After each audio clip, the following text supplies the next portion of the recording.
आज के समय में इनको किसी परिचय की ज़रूरत नहीं है। इनको आप लोग अच्छे तरीके से जानते हैं। ये एक motivational speaker, YouTuber, business consultant और बड़ा बिजनेस के फाउंडर एंड सीईओ हैं।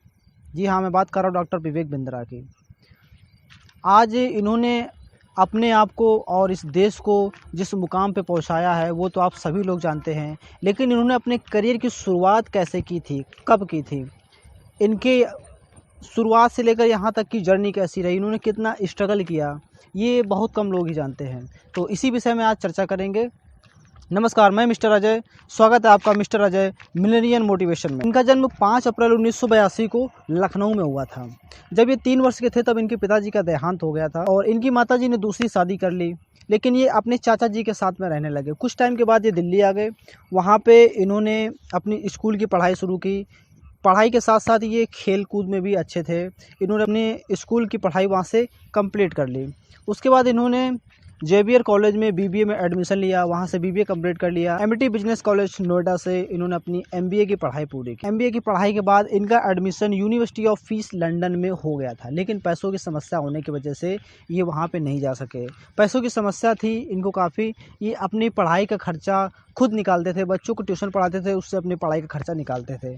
तो एडमिशन यूनिवर्सिटी में हुआ, लेकिन वहाँ पे पैसों की समस्या की वजह से नहीं जा पाए। उसके बाद इन्होंने सोचा कि मेरे आगे पीछे तो कोई नहीं है, ना इनके माता पिता भाई बहन कोई नहीं था। तो इन्होंने वृंदावन जाके संन्यास ले लिया और वहाँ पे भगवत गीता का अध्ययन करने लगे। 4 साल तक सन्यासी रूप में रहे, सन्यासियों की तरह रहे। 4 साल तक उबला हुआ खाना, ज़मीन पर सोना, सिर मुड़ा कर रहना और मंदिर की देख रेख करना, ऐसी बहुत सारी चीज़ें थी जो सन्यासी लोग करते हैं। पूरे सन्यासी के रूप में रहे। 4 साल तक इन्होंने ऐसे ही जीवन व्यतीत किया। फिर एक दिन इनके गुरुजी ने इनको समझाया कि आपने एमबीए की पढ़ाई पूरी कर ली है, भगवत गीता का अध्ययन भी कर लिया है, तो क्यों ना आप बिजनेस और भगवत गीता को एक साथ जोड़कर लोगों की मदद करें।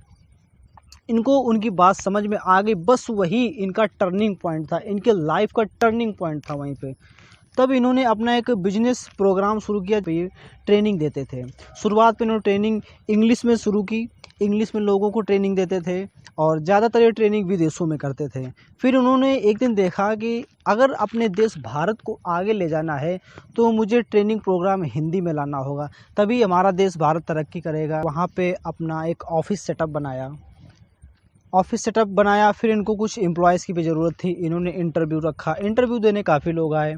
इंटरव्यू के दौरान ये लोगों को बताते थे कि हमारा बहुत बड़ा सपना है, हम एक बहुत बड़ी कंपनी स्थापित करेंगे, देश को तरक्की पे ले जाएंगे। लोग ये सोचते थे कि इस छोटे से कमरे में ऑफिस इसने रखा हुआ है, यहाँ पे खुद तो इसके पास एसी नहीं है, कूलर नहीं है, और ये क्या कंपनी की बात कर रहा है, क्या हमको आगे ले जाएगा, क्या देश को आगे ले जाएगा।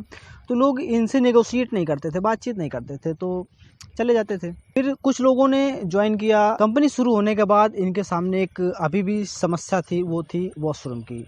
क्योंकि इनका ऑफिस छोटा था तो वहाँ पे वॉशरूम की व्यवस्था नहीं थी, तो वॉशरूम की दिक्कत इनको काफ़ी थी। एम्प्लॉयज़ को भी दिक्कत होती थी। लेकिन बाहर एक पब्लिक टॉयलेट बना हुआ था जो काफ़ी गंदा रहता था। तब इन्होंने अपने एम्प्लॉयज़ को बता दिया कि आप लोग पब्लिक टॉयलेट में जाएंगे, लेकिन एक टाइमिंग भी दे दी थी कि इस टाइमिंग के बाद जाएंगे, क्योंकि उस टाइमिंग के पहले ये जाकर खुद उस टॉयलेट को साफ करते थे। कहते हैं ना कि अगर राजा बनना है तो मजदूर की तरह मेहनत करना होगा, तभी आप राजा बन पाएंगे। कभी कभी ये दिक्कत भी होती थी क्योंकि ऊपर पानी की टंकियां रखी थी, उनमें से टंकी एक फूटी हुई थी, तो उसका पानी टपक टपक के निकल जाता था और वॉशरूम में पानी आना बंद हो जाता था। तो ये खुद छत पे चढ़कर खाली टंकी में भरी हुई टंकी से पानी निकाल कर उसमें डालते थे, ताकि वॉशरूम में पानी आना बंद ना हो, क्योंकि इनको डर था कि ऐसी समस्या के कारण कहीं इनके एम्प्लॉय इनको छोड़कर चले ना जाएं। इसलिए ये अपने एम्प्लॉयज़ का काफ़ी ध्यान रखते थे। एक बार की बात है, इनकी कंपनी में 6 प्रोजेक्ट चल रहे थे और 6 के 6 प्रोजेक्ट के लगभग 3-3 महीने के पैसे भी बाकी थे। लेकिन अचानक से एक दिन उन कंपनियों से मेल आता है कि हम आपका प्रोजेक्ट बंद कर रहे हैं, हम आपसे काम नहीं करवाएंगे। और उन कंपनियों ने प्रोजेक्ट बंद कर दिया और इनको पैसा भी नहीं दिया। कंपनी में इनकी हड़कंप मच गया कि यार अब क्या होगा, हमारा पैसा डूब जाएगा, हमारी सैलरी नहीं मिलेगी। लेकिन उन्होंने कहा आप परेशान मत होइए, आपकी सैलरी टाइम से आएगी, क्योंकि ये चाहते थे कि किसी भी एम्प्लॉय की सैलरी लेट नहीं होनी चाहिए। मेरे साथ कुछ भी हो जाएगा, मैं मैनेज कर लूँगा। अगले महीने की 7 तारीख को एम्प्लॉयज़ को पेमेंट भी देनी थी। तब इन्होंने किसी को बताए बिना अपना मकान बेच दिया। आज 1500 से भी ज़्यादा कंपनियां इनकी क्लाइंट हैं, जैसे कि मारुति, फोर्ड, रिलैक्सो, एक्सकॉन, ऐसे और भी बहुत सारे बड़े ब्रांड हैं जो इनके क्लाइंट हैं। इन्होंने 100 से भी ज़्यादा सीईओ को सीईओ कोचिंग दी है। आज इनका बिजनेस लगभग 25 देशों में फैला हुआ है।